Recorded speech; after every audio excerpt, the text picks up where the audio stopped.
own son handed me forged psychiatric commitment papers while I was enjoying breakfast in what I thought was a luxury spa in Barcelona. I smiled, signed them with a flourish, and 2 hours later found myself locked in a foreign mental institution. But Brandon forgot one crucial detail about his dear old mother. I didn't survive 30 years of marriage to his manipulative father without learning a few tricks of my own. Comment your city below and subscribe to stay connected. Time to dive into the story. Let me back up and tell you how a perfectly planned mother-son bonding trip turned into the most expensive mistake of my children's lives. 3 weeks ago, I was just Margaret Harrison, recent widow, sitting in my Phoenix living room, wondering what to do with the rest of my life. Then Brandon showed up with his wife Amber, all smiles and concern, talking about how I needed a change of scenery after Dad's funeral. How thoughtful of them to plan an all-expenses-paid trip to Spain. I should have known something was wrong when Amber actually volunteered to help me pack. "Mom, you're going to love this place," Brandon said, squeezing my hand as our taxi pulled up to what looked like a medical facility disguised as a resort. The Serenity Wellness Center specializes in helping people your age transition to their next life chapter. Their next life chapter. At 62, apparently, I was already being written off as someone whose story was nearly finished. The irony wasn't lost on me that my own children thought I needed help transitioning when they were the ones about to need all the help they could get. The building was gorgeous, I'll give them that. White stone walls, perfectly manicured gardens, fountain in the courtyard. Very expensive looking, very convincing. The kind of place that would make anyone feel safe and cared for, right up until the moment they realized they'd been had. "Mrs. Harrison, welcome," said Dr. Martinez, a thin man in an expensive suit who appeared the moment we walked through the doors.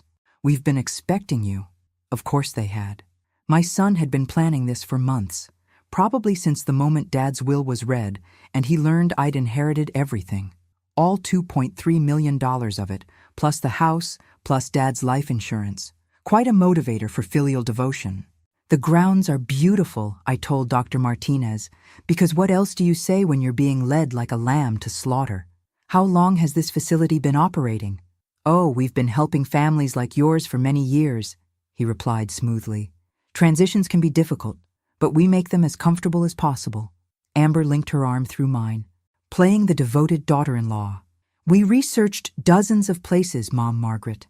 This one has the best reputation for people dealing with adjustments. Adjustments. There was that word again. I was starting to hate it almost as much as I was starting to hate them. They showed me to my room. Spacious, pleasant, with a beautiful view of the gardens. Amber helped me unpack while Brandon spoke quietly with Dr. Martinez in the hallway. I could catch fragments of their conversation through the thin walls. "The paperwork is all in order. American consulate, temporary guardianship, medical necessity. Medical necessity. For a woman who just buried her husband of 35 years, but was otherwise perfectly healthy. I felt my blood pressure rising, but I kept my expression calm, pleasant. Let them think their plan was working perfectly. "Mom, we hate to leave you here alone," Brandon said when they returned to my room. "But Amber and I have some business to take care of in Madrid. We'll be back in a few days to check on you." "Take your time," I said sweetly. "I'm sure I'll be just fine here." Oh, I was going to be more than fine. I was going to be spectacular. But first, I needed to figure out exactly what game they were playing and how deep this betrayal went. As I watched their taxi disappear down the tree-lined drive, I felt something I hadn't experienced in years. Pure, focused anger. And it felt wonderful. That evening at dinner, I struck up conversations with other guests. What I learned made my blood run cold. This wasn't a wellness center. It was a private psychiatric facility that specialized in difficult family situations. Half the people here had been committed by relatives who stood to inherit from them. The other half were genuinely ill and had no idea what was happening around them. "How long have you been here?" I asked Elena, a woman about my age who spoke English with a slight accent. 8 months, she said sadly. "My daughter says I need treatment for dementia, but I remember everything perfectly. I just can't prove it because they control all communication with the outside world." 8 months. I felt sick thinking about what my children had planned for me, but I also felt something else, determination. Whatever papers they'd had me sign, whatever lies they'd told about my mental state, I was getting out of here. And when I did, they were going to learn exactly how lucid their mother really was. The next morning brought my first real taste of what Brandon and Amber had arranged for me. Dr. Martinez appeared at my room at 7 a.m. with a cheerful smile and a clipboard full of documents. Mrs. Harrison, we need to complete your intake evaluation today. Just some standard paperwork to ensure we provide the best possible care.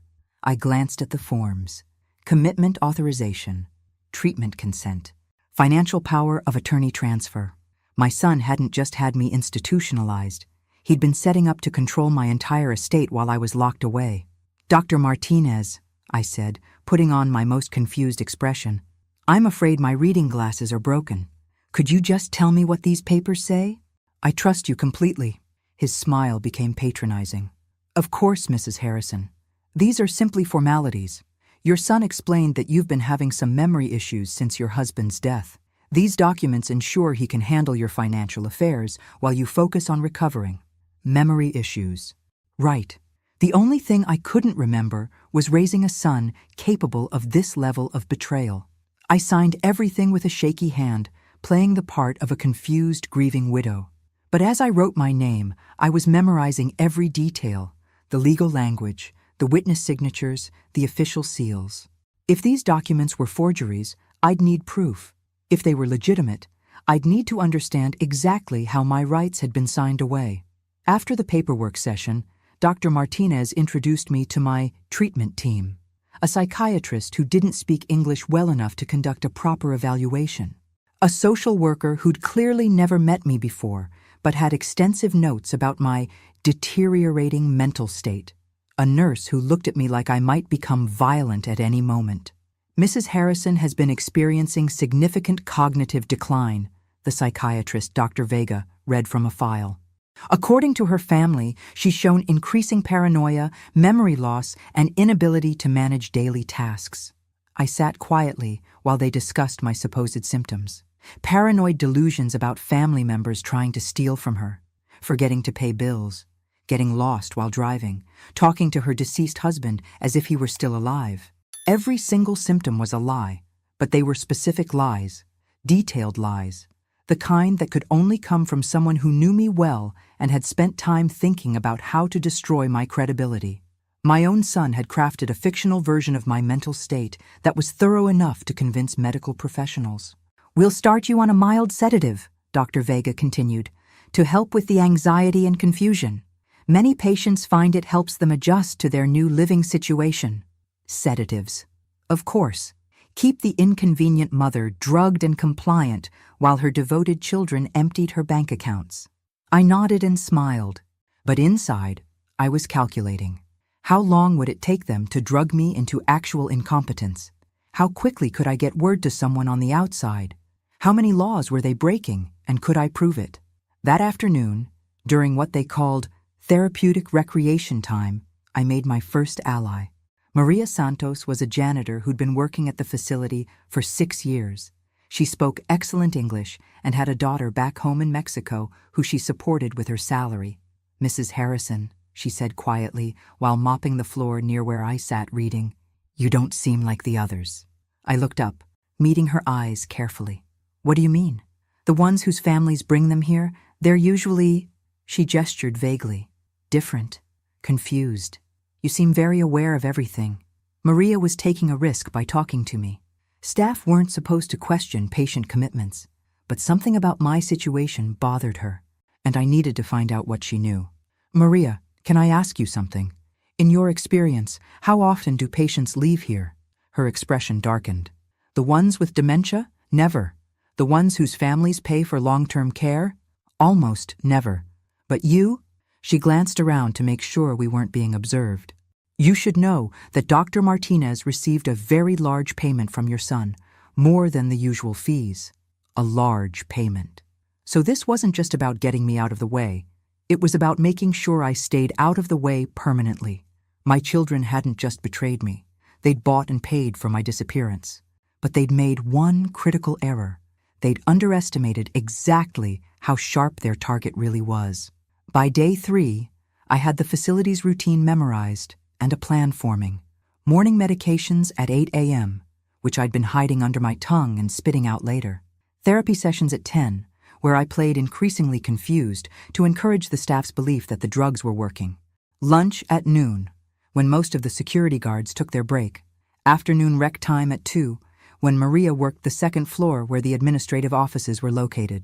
The keycard system was sophisticated, but not impenetrable. Each staff member had access cards that worked on different doors, depending on their clearance level. Dr. Martinez could go anywhere. Nurses could access patient areas and the medical offices. Maintenance staff like Maria could go almost everywhere except the main administrative wing. But there was one door that didn't require a key card, the emergency exit in the laundry room. I discovered it during my first night when I couldn't sleep and went wandering. The door had an alarm, but it was the kind that could be bypassed if you knew what you were doing. And thanks to 35 years married to an engineer who loved explaining security systems, I knew exactly what to do. The real challenge wasn't getting out of the building. It was getting to the American consulate in Barcelona with proof of what had been done to me. I needed those commitment papers, the financial documents, evidence of the payments Brandon had made. Without proof, I'd just be another confused elderly woman making wild accusations about her caring family. That's where Maria became invaluable. "The papers you signed," she said during our third careful conversation. "Dr. Martinez keeps copies in his office, along with correspondence from families, payment records, everything." "How do you know that?" "Because I clean his office, and because I've been watching this place destroy families for 6 years. Some of us who work here, we see what really happens." Maria wasn't the only staff member who had concerns about the facility's practices. There was a whole network of janitors, kitchen workers, and lower-level nurses who'd witnessed too many suspicious commitments to believe they were all legitimate. They'd just never had anyone with the resources and determination to do something about it. "If I could get into that office," I said carefully, "would you be able to help?" Maria was quiet for a long moment. "Mrs. Harrison, if you're caught trying to escape, they'll move you to the secure wing. Patients in the secure wing never leave. Then I won't get caught." That night, while the facility slept under its minimal night staffing, I put my plan into action. The laundry room was on the ground floor, accessible through a service corridor that ran behind the kitchen. At 2 a.m., the night shift had only 3 guards, one at the main entrance, one making rounds, and one monitoring the security cameras from the central station. The camera monitoring was the weak point. The guards rotated shifts every 4 hours, and during the changeover, there was always a 15-minute gap while the new guard got settled and reviewed the night's incident reports. I'd timed it precisely for 3 nights running. I disabled the emergency door alarm using my deceased husband's favorite trick, a small piece of electrical tape over the magnetic contact. As long as the tape stayed in place, the system would read the door as closed even when it was open. Simple, effective, and nearly invisible unless someone was looking for it. Getting back in would be the real challenge, but I'd solved that problem too. Maria had agreed to unlock one of the ground floor windows in the recreation room at 6 a.m., just before her shift ended. A small window that was partially concealed by landscaping and out of view from the main security cameras. The walk to the road was longer than it had looked from my room window, but at 3 a.m. there was no traffic and no witnesses.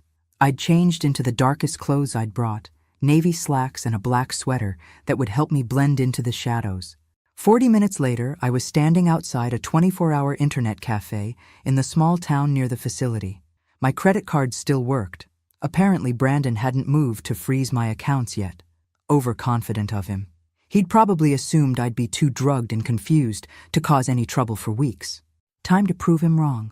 I spent the next 3 hours researching Spanish commitment laws, locating the nearest American consulate, and most importantly, finding a lawyer in Barcelona who specialized in international legal disputes involving American citizens. Dr. Carmen Ruiz had handled several cases involving questionable psychiatric commitments and had a reputation for taking on institutions that preyed on vulnerable patients. By 6 a.m., I was back in the facility in my room, pretending to sleep. When the morning medication round began, I dutifully took my pills and dutifully spit them out the moment the nurse left. Maria found the electrical tape on the emergency door during her morning rounds and disposed of it without comment. As far as anyone knew, I'd never left the building. But I had left a trail of digital breadcrumbs that would soon reach very interested parties in both Barcelona and Phoenix. My children thought they'd silenced me by locking me away. Instead, they'd given me exactly the motivation I needed to bring down their entire scheme. Dr. Carmen Ruiz arrived at the Serenity Wellness Center on Thursday morning with a briefcase full of legal documents and an expression that could freeze hell. I watched through my window as she parked her car and strode toward the main entrance like a woman with a mission, which she was. My late-night emails had accomplished exactly what I'd hoped. Dr. Ruiz had contacted the American consulate, who had demanded an immediate wellness check on an American citizen who'd reported being illegally committed. The Spanish authorities had questions about the facility's documentation. And most importantly, Brandon and Amber were about to get a very unpleasant surprise. "Mrs. Harrison," Dr. Martinez appeared at my door, looking distinctly uncomfortable. "You have visitors. Legal visitors." I put on my best confused expression. "Legal? Did I do something wrong, doctor? I can't remember." No, Mrs. Harrison. These are advocates. They want to speak with you about your stay here, doctor." Ruiz was everything I'd hoped she'd be. Sharp, thorough, and absolutely furious about what she'd discovered during her preliminary investigation of my case. "Mrs. Harrison," she said, taking a seat across from me in the visitor's room, "I need to ask you some very direct questions. Are you being held here against your will?" I think my son brought me here for my own good," I said, maintaining my act while Dr. Martinez hovered nearby. "I've been having some memory problems since my husband died." "I see. And do you remember signing any legal documents when you arrived?" "Documents?" "Oh, yes. Dr. Martinez had me sign some papers. But I couldn't read them clearly. My glasses are broken." I gestured helplessly. Dr. Ruiz made notes, but I could see recognition in her eyes. She knew exactly what I was doing, playing the part while giving her the information she needed. "Mrs. Harrison, would you like me to help you contact your family to discuss your care?" "Oh, that would be wonderful. My son Brandon is in Madrid on business. He and his wife Amber are such good children to arrange this lovely place for me." More notes. Dr. Ruiz was building a case, and every confused, compliant answer I gave her was ammunition. Because the more incompetent I appeared, the more illegal my commitment became under Spanish law. After Dr. Ruiz left, things moved quickly. By afternoon, Spanish social services had arrived to conduct their own evaluation. By evening, the American consulate had sent a representative to interview me. And somewhere in Madrid, my children were getting emergency phone calls from lawyers they'd never heard of. But the real surprise came the next morning. "Mom?" Brandon's voice came through on the facility phone, tight with stress. "I just got a call from some Spanish lawyer. She says there are questions about your commitment papers." "Oh, Brandon, sweetheart," I said, injecting just the right amount of confusion and distress into my voice. "I'm so sorry if I caused any trouble. I don't remember talking to any lawyers. These doctors say my memory isn't very good anymore. Mom, listen to me very carefully. If anyone asks you questions, just tell them you're happy there and getting good care. Can you do that for me?" "Of course, dear. But Brandon, when are you coming to visit? I miss you. We'll be there tomorrow. Just don't sign anything else, okay? And don't talk to any more lawyers without me there."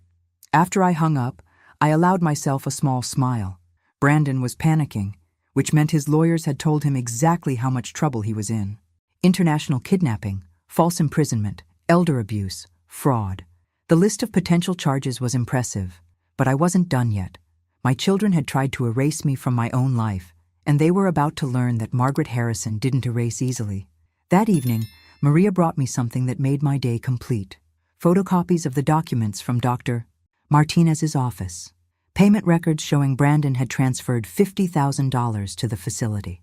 Correspondence discussing long-term care options for patients whose families wanted permanent placement.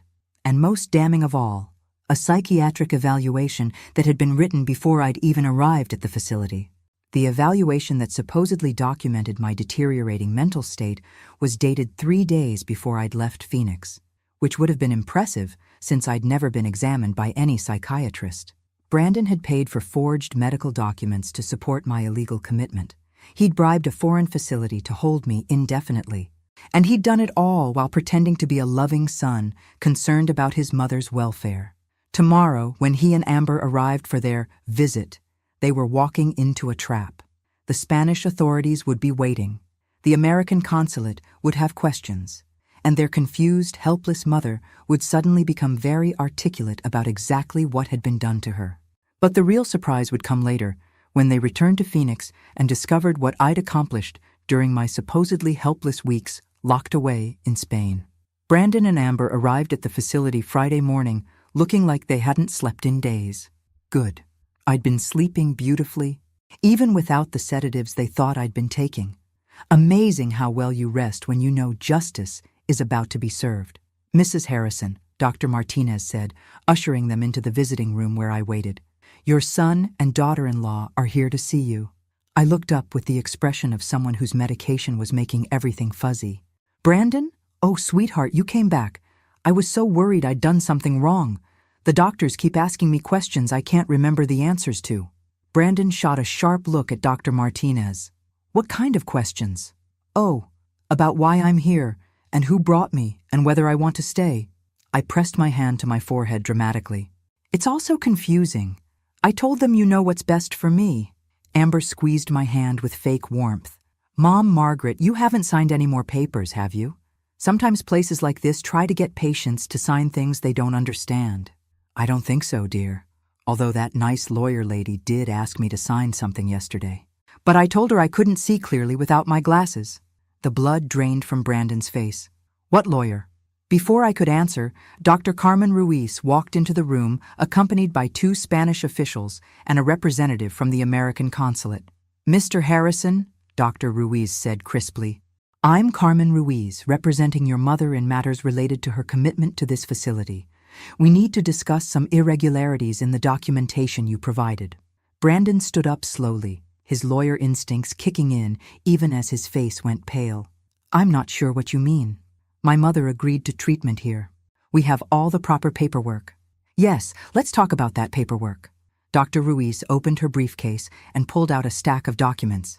Specifically, the psychiatric evaluation dated 3 days before your mother left the United States. The evaluation supposedly conducted by Dr. James Morrison of Phoenix General Hospital. She looked directly at Brandon. Dr. Morrison has never heard of your mother.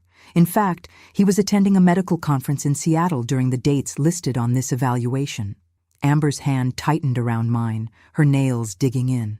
I looked at her with wide, confused eyes. Amber, dear, you're hurting me.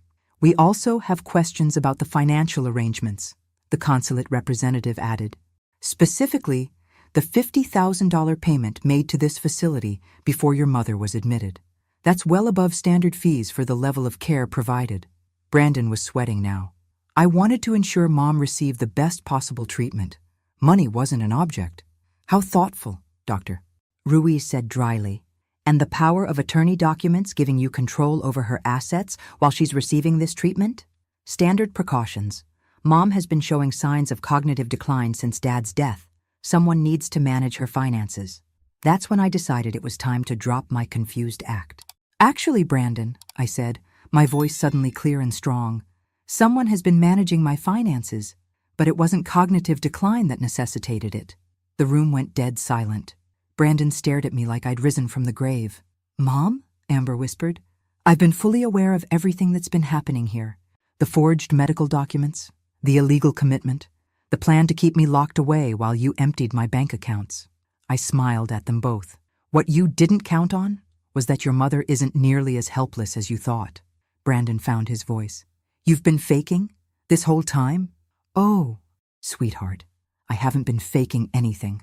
I really was confused about how I could have raised a son capable of this level of betrayal. Dr. Ruiz was taking notes furiously.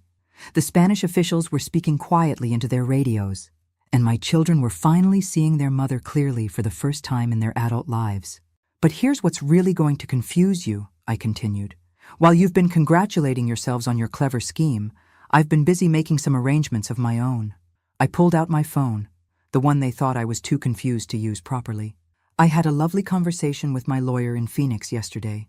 Turns out that attempting to have someone falsely committed for financial gain is considered elder abuse under Arizona law. The penalties are quite severe. Amber was crying now. Real tears, not the crocodile tears she'd used to manipulate me for years.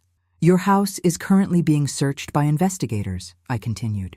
Your financial records are being audited, and your attempt to access my bank accounts while I was supposedly incapacitated triggered some very interesting fraud alerts. Brandon slumped into his chair like a deflated balloon. Mom, we can explain. Oh, I'm sure you can. You're both very good at explanations. Very creative with the truth. I stood up, feeling stronger and more clear-headed than I had in years. But you know what? I don't actually want to hear your explanations anymore. I turned to Dr. Ruiz.